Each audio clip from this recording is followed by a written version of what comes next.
কৃষ্ণ জয় গুৰু শংকৰ। মই এতিয়া উপস্থিত আছো ৯৪ সংখ্যক শ্ৰীমন্ত শংকৰদেৱ সংঘৰ অধিৱেশন অনুষ্ঠিত হ'বলগীয়া যোৰহাটৰ মহবন্ধাৰ এৰালতলী পথাৰ বৈষ্ণৱ পণ্ডিত সোণাৰাম চুতীয়া সমন্বয় ক্ষেত্ৰ। এইখনেই হ'ল এৰালতলী পথাৰ আৰু এতিয়া নামাকৰণ কৰা হৈছে বৈষ্ণৱ পণ্ডিত সোণাৰাম চুতীয়া সমন্বয় ক্ষেত্ৰ। সৌৱা মণ্ডপ এয়া লাই খুঁটা স্থাপনৰ বাবে নিৰ্মাণ কৰা হৈছে।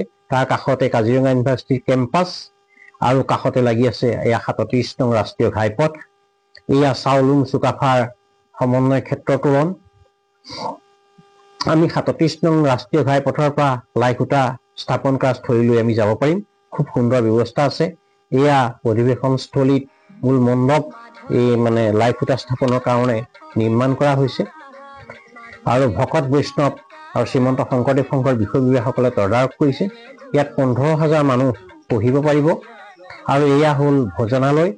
ইয়াত একেলগে ৫,০০০ মানুহে দুপৰীয়া আহাৰ গ্ৰহণ কৰিব পাৰিব। এয়া নিৰ্মাণ খুব তীব্ৰ গতিত হৈ আছে আৰু এয়া শ্ৰীমন্ত শংকৰদেৱ সংঘৰ সংগী আৰু ভকত বৈষ্ণৱসকলে এয়া তদাৰক কৰি আছে কাম আৰু ভকত আৰু সেৱা বাহিনীৰ সেৱকসকলে এয়া কষ্ট কৰি এয়া চৌকা খান্দি আছে।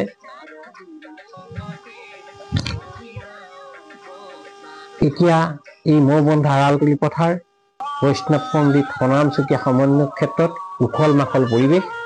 সকলো ভকত বৈষ্ণৱ আহিছে। এয়া লাই খুঁটা ভাগ নিৰ্মাণ কৰি হৈছে।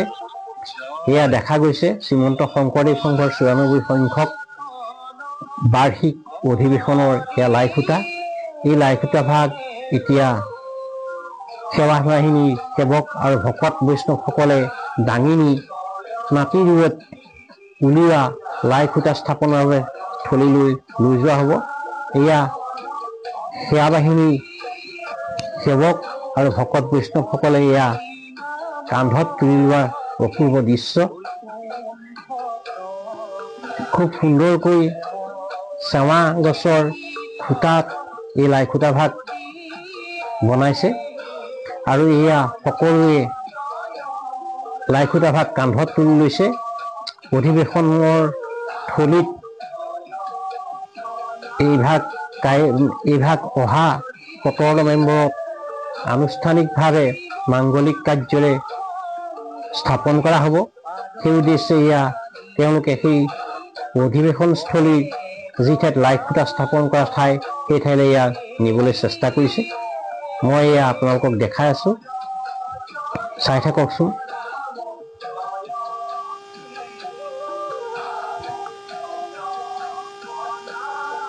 এই অধিৱেশনস্থলীৰ নিচেই কাষতে আছে কাজিৰঙা বিশ্ববিদ্যালয় আৰু চাউলুং চুকাফা সমন্বয় ক্ষেত্ৰ। এইখিনিতে এটা কথা অৱগত কৰিব বিচাৰিছো যে শিৱসাগৰ, চৰাইদেউ, ডিব্ৰুগড় ছাইডৰ পৰা অহা ভকত বৈষ্ণৱসকল চিধা ৩৭ নং ৰাষ্ট্ৰীয় ঘাইপথেৰে আহিলেই কাজিৰঙা ইউনিভাৰ্চিটিৰ সন্মুখতে এটা ইউ টাৰ্ণ পাব। সেই ইউ টাৰ্ণ দি ঘূৰি আহিলে আপোনালোক লাই খুঁটা স্থাপন কৰা স্থলী পাব। এয়া লাই খুঁটা স্থাপনৰ মূল স্থলীত ভকত বৈষ্ণৱসকল আহি গোট খাইছেহি। সকলোৱে সহযোগ কৰি অধিৱেশনস্থলী এটা লাই খুঁটা স্থাপন কৰা স্থলী এই যি হাবি বন আছে সেইখিনি কাটি সুন্দৰকৈ নিৰ্মাণ কৰি থকা হৈছে। ইয়াতে স্থাপন কৰা হ'ব পবিত্ৰ লাই খুঁটাটো অহা ১৭ নৱেম্বৰ দেওবাৰে। এয়া আপোনালোকক দেখুৱাইছো ইয়াত কিমান ভক্ত বৈষ্ণৱ এতিয়া সমাগম হৈছে। এয়াই এৰালতলী পথাৰ, সৌৱা ৩৭ নং ৰাষ্ট্ৰীয় ঘাইপথ, তাৰ পৰা চিধা আহিব পাৰিব। এইখনেই হৈছে বৈষ্ণৱ পণ্ডিত সোণাৰাম চুতীয়া সমন্বয় ক্ষেত্ৰ। ইয়াতে এয়া সকলোৱে হাত উজান দি কাম কৰিছে। কৃষ্ণ জয় গুৰু শংকৰ। এইডোখৰ ঠাইতেই পবিত্ৰ লাই খুঁটা ভাগি স্থাপন কৰা হ'ব। সেই সম্পৰ্কে আমি জানোচোন আহক। এয়া শ্ৰীমন্ত শংকৰদেৱ সংঘৰ ৯৪ সংখ্যক বাৰ্ষিক অধিৱেশনৰ লাই খুঁটা স্থলী এৰালতলী পথাৰ বৈষ্ণৱ পণ্ডিত সোণাৰাম চুতীয়া সমন্বয় ক্ষেত্ৰ। ইয়াত আমাৰ এই অধিৱেশনখন সম্পন্ন হ'ব।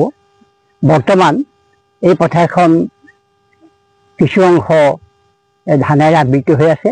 এসপ্তাহৰ ভিতৰত এই ধানখিনি শেষ হৈ যাব বুলি আমি ভাবিছোঁ। গতিকে ধানখিনি শেষ হৈ যাব পাছত এই পথাৰখন ধুনীয়াকৈ ওলাই যাব।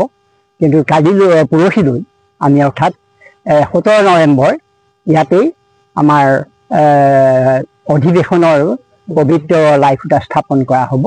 এতিয়া অলপমান অসুবিধা হৈ আছে, ঘাঁহ বনখিনি হৈ আছে, সেই ঘাঁহ বনখিনি কাটি আছে, ওচৰৰ পথাৰত দাৱনি লাগি আছে আৰু ইতিমধ্যে এসপ্তাহৰ ভিতৰতে শেষ হ'ব বুলি ভাবিছোঁ।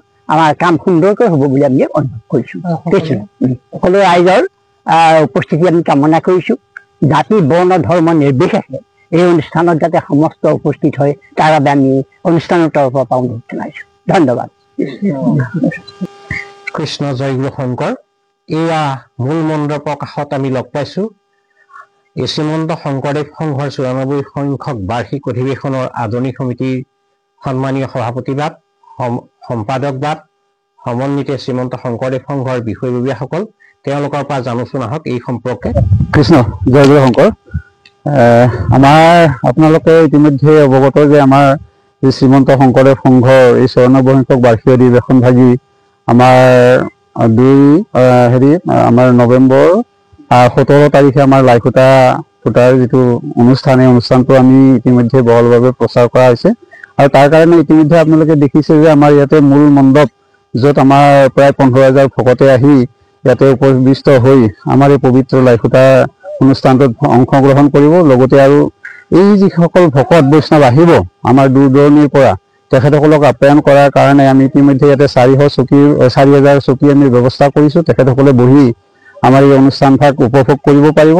লগতে তেখেতসকলৰ যি আপ্যায়নৰ ব্যৱস্থা, তাত মানে খোৱা লোৱাৰ যিখিনি ব্যৱস্থা, সেইখিনিও আমি ইতিমধ্যে আমাৰ ইয়াত প্ৰস্তুত কৰি তুলিছোঁ।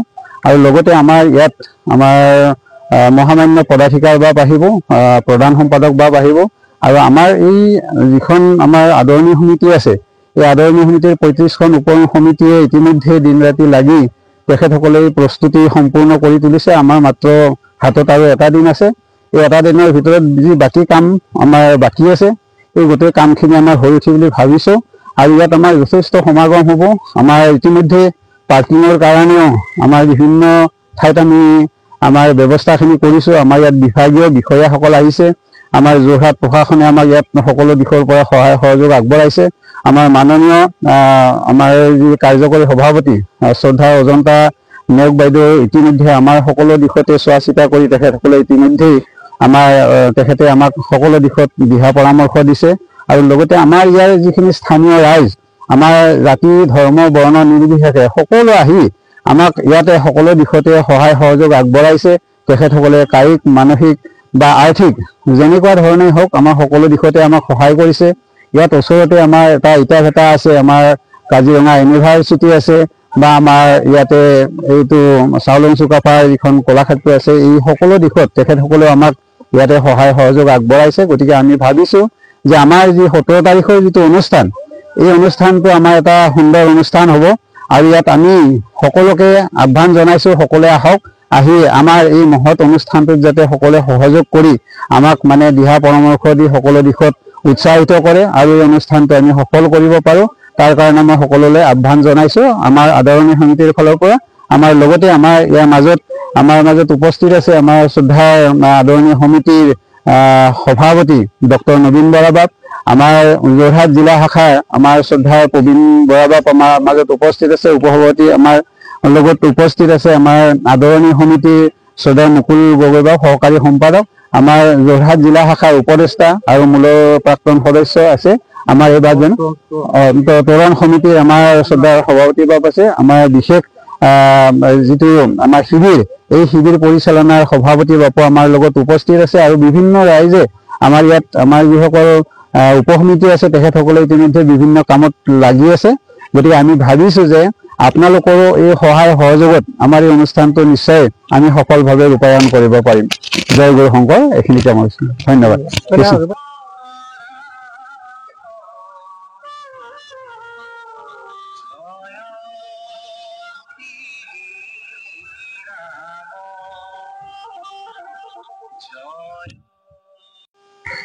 কৃষ্ণ জয় গুৰু শংকৰ। আমি এই মূল ভোজনালয়তে লগ পাইছোঁ শ্ৰীমন্ত শংকৰদেৱ সংঘৰ পশ্চিম আঞ্চলিক শাখাৰ স্থায়ী সভাপতি তথা এই অধিৱেশনৰ আদৰণি সমিতিৰ উপসভাপতি আৰু লাই খুঁটা স্থাপনৰ ব্যৱস্থাপনাৰ সভাপতিবাদ শ্ৰদ্ধেয় বদ্ৰী কমল বৰা।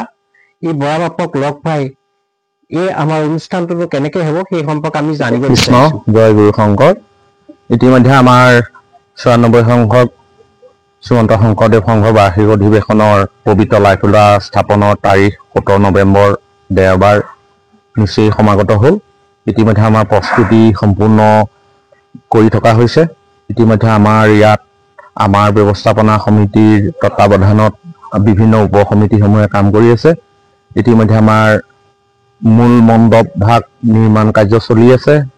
প্ৰায় ১৫,০০০ স্কোৱাৰ ফিটৰ এটি মূল মণ্ডপ তৈয়াৰ হৈছে আৰু আমাৰ ইতিমধ্যে ভোজনালয় গৃহভাগো ইতিমধ্যে সম্পূৰ্ণ হৈছে।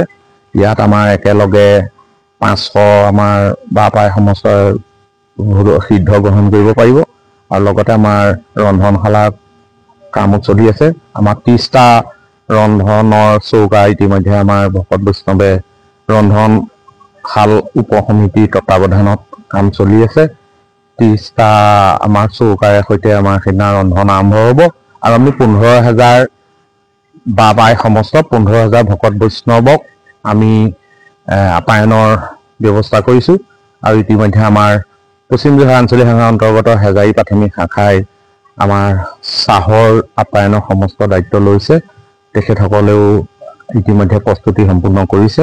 ইতিমধ্যে আমাৰ আদৰণি সমিতিৰ সন্মানীয় সভাপতি ডক্টৰ নবীন বৰা বাপ আৰু সম্পাদক ধীৰেন ডেকা বাপে গোটেই আমাৰ অনুষ্ঠানটো প্ৰস্তুতি সম্পৰ্কে চোৱা চিতা কৰিছে। আমাৰ ব্যৱস্থাপনা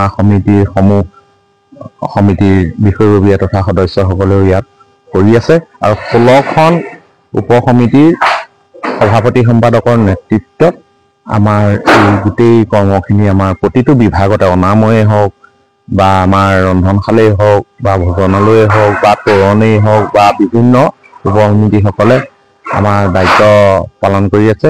ইতিমধ্যে লাই খুঁটা ভাগৰ আমাৰ পথাৰৰ যি টুকুৰা স্থানত লাই খুঁটা ভাগ অনুষ্ঠিত হ'ব, তাতো আমাৰ সেৱা বাহিনীৰ সেৱক সেৱিকাসকল আৰু আমাৰ ভকত বৈষ্ণৱে সেয়া আমাৰ ঘাঁহ বন কাটি ইতিমধ্যে শ্ৰমদান কৰি আছে আৰু ইতিমধ্যে লাই খুঁটা ভাগো আমি আমাৰ সেইখিনিতে আমি ৰখাগৈ হৈছে আৰু লগতে আমি আমাৰ সেৱক সেৱিকাসকলে বিভিন্ন দিশত আমাৰ ইয়াত চাফ চিকুণৰ পৰা আৰম্ভ কৰি বিভিন্ন দিশত আমাৰ সহায় সহযোগ কৰিছে আৰু লগতে আমাৰ আই মাতৃসকলেও আমাৰ ভকত বৈষ্ণৱক আপ্যায়নকে ধৰি বিভিন্ন দিশত কাম কাজ কৰিছে। আমি আশা ৰাখিছোঁ আমি পৰহিলৈ যিহেতু অনুষ্ঠানটো হ'ব, আমি কালিলৈ ভিতৰত আজি গধূলিৰ ভিতৰতে সম্পূৰ্ণ প্ৰস্তুতি আমি সম্পন্ন কৰিম। কালিলৈ কাৰণে আমি বিশেষ আৰু কাম নাৰাখোঁ। কালিলৈ সৰু সুৰা কামবিলাকৰহে আমি দায়িত্ব আমি ৰাখিম। আজিৰ ভিতৰত আমি সম্পূৰ্ণ প্ৰস্তুতি সম্পন্ন কৰিব পাৰিম বুলি ভাবিছোঁ আৰু ১৫,০০০ ভকত বৈষ্ণৱৰ লগতে আমাৰ বিভিন্ন আমাৰ মূলৰ বিষয় আমাৰ মহামান্য পদাধিকাৰ বা প্ৰধান সম্পাদক বাপকে প্ৰমুখ্য কৰি আমাৰ প্ৰায় ৩০০মান আমাৰ বিশিষ্ট অতিথিও আমাৰ আহিব। তেখেতসকলকো আমি আপ্যায়নৰ ব্যৱস্থা কৰি আমাৰ যিহেতুকে কাৰ্যকৰী সভানেত্ৰী সন্মানীয় আমাৰ অসম চৰকাৰৰ বিত্তমন্ত্ৰী অজন্তা নেওগ ডাঙৰীয়ানীও আমাৰ ইয়াত আহিব। গতিকে সমস্তজনকে আমি সেৱা শুশ্ৰূষা কৰিবৰ বাবে আমি সমূহ ভকত বৈষ্ণৱ আমি ইতিমধ্যে প্ৰস্তুত হৈছোঁ আৰু আশা ৰাখিছোঁ আমি ইতিমধ্যে আমি আৰু এটা কথা ক'বলৈ ভাল পাম যে আমাৰ এই যোৰহাট জিলাৰ বিভিন্ন স্থানত থকা আমাৰ ইছলাম ধৰ্মাৱলম্বী ব্যক্তিসকলকো আমি নিমন্ত্ৰণ জনাইছোঁ। বিভিন্ন মছজিদ জামাতসমূহলৈ আমি চিঠি দিছোঁ আৰু তেখেতসকলৰ ফালৰ পৰা আমাৰ এই অনুষ্ঠানটো প্ৰায় ১,০০০জন ইছলাম ধৰ্মাৱলম্বী লোক আমাৰ ইয়াত এই লাই খুঁটাত অংশগ্ৰহণ কৰিব বুলি তেখেতসকলে আমাক জনাইছে। গতিকে আমি জাতি ধৰ্ম বৰ্ণ নিৰ্বিশেষে আমি এই অনুষ্ঠানটোত সকলোৱে অংশগ্ৰহণ কৰিব আৰু আমি আশা ৰাখিম সকলোৰে সহায় সহযোগত অনুষ্ঠানটো সম্পূৰ্ণ সৰ্বাংগ সুন্দৰ হ'ব আৰু সাফল্যমণ্ডিত হ'ব। আমাৰ পুৱা ১০ বজাত আমাৰ লাই খুঁটা কাৰ্যসূচী আমাৰ পুৱা ভাগত আমাৰ মূল মণ্ডপতে আমাৰ এশাৰী নাম হ'ব আৰু সেই এশাৰী নামৰ পিছতেই আমাৰ লাই খুঁটা 10 বজাত আমাৰ লাই খুঁটা অনুষ্ঠানভাগ আৰম্ভ হ'ব। ইতিমধ্যে সাংস্কৃতিক শাখাই খোল আমাৰ বাদ্য মানে দবা, শংখ, কাহ, খোল আদি এটা সেইটো প্ৰস্তুতি আৰম্ভ কৰিছে। সাংস্কৃতিক শাখাই সেই সময়ত যিটো মাংগলিক অনুষ্ঠানটোৰ সময়ত তেখেতসকলেও সাংস্কৃতিক শাখাই এইখিনি অংশগ্ৰহণ কৰিব।